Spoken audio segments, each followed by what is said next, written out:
ادھر سرگودا کی تحصیل سہیوال کے نواحی قصبہ فروقہ کے گورنمنٹ گرل ایلیمنٹری اسکول میں تعینات اسکول ٹیچر کو چوتھی کلاس کی طالبہ کو بے ایمانہ تشدد کا نشانہ بنانے پر سسپینڈ کر دیا گیا۔ خالدہ نامی ٹیچر نے 2 روز قبل چوتھی کلاس کی طالبہ کو سبق یاد نہ کرنے پر تشدد کا نشانہ بنایا تھا، جس پر بچی کے والدین سراپا احتجاج تھے۔ تفصیلات جانتے ہیں سرگودا سے سید ضمیر عباس شاہ کی اس رپورٹ میں۔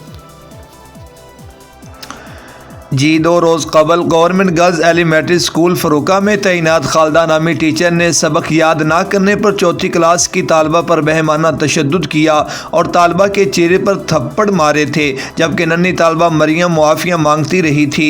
ظلم حد سے بڑھنے اور ناک سے خون بہنے پر بچی بے ہوش بھی ہو گئی، لیکن سنگ دل ٹیچر کو رحم پھر بھی نہ آیا۔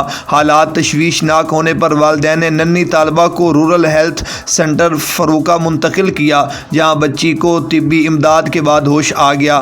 لواحقین نے جب ٹیچر سے رابطہ کیا تو ٹیچر نے بات کرنے سے انکار کر دیا۔